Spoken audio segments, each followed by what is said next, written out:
근본이제가 1929년 대공황을 불러왔다는 사실 알고 계신가요? 대공황은 단순한 경제적 재앙이 아니었습니다. 당시 미국과 영국 사이에는 치열한 통화 전쟁이 벌어졌고 그 중심에는 근본이제가 있었죠. 하지만 여기엔 또 하나의 비밀이 있었습니다. 이를 알면 100년이 지난 지금에도 달러와 비트코인, 위안화 등 미래 기축통화의 승자가 누가 될 것인지 예측해 볼 수 있거든요. 1929년 대공황으로 미국 주식이 곤두박질치고 전 세계 경제가 나락으로 갈 때 대부분의 나라들은 근본이제를 채택하고 있었습니다. 근본이제는 국가의 통화 가치가 보유한 금의 양에 따라 결정되는 제도인데 겉으로는 안정적으로 보였지만 실상은 달랐죠. 당시 미국의 연준의장이었던 스트롱과 영란은행 총재였던 노먼은 서로 신경전을 벌이고 있었습니다. 미국, 너네 1차 대전 때 꿀 빨면서 쌓아둔 금 계속 혼자만 갖고 있을 거냐? 안 그래도 대공황 때문에 돈이 안 도는데 금이 미국에 묶여 있으면 다른 나라는 돈을 찍을 수 없었거든요. 연준의장 스트롱은 미소를 띠며 대답했죠. 우리도 살 길을 찾아야 하지 않겠나. 기축통화인 금만 보유하면 승자가 될 거야. 스트롱의 계산은 단순했습니다.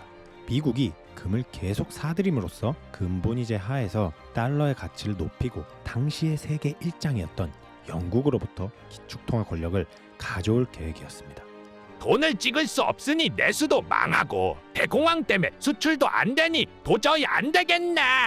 근본이제 포기해서 파운드 가치 평가절하 한다.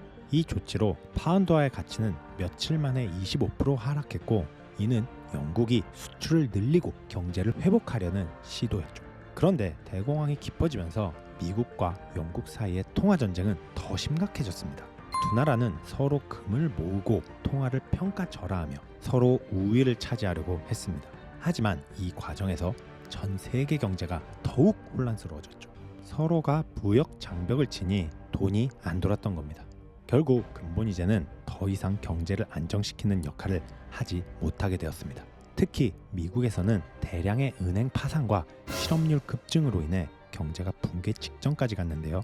근본이제가 우리 미국을 구해줄 줄 알았는데 오히려 우리를 더 깊은 수렁에 빠뜨리고 있는 건가?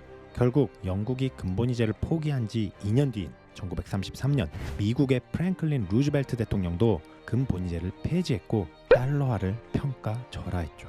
그는 금의 공식 가격을 온스당 20달러에서 35달러로 인상하면서 달러의 가치를 무려 41%나 낮췄습니다.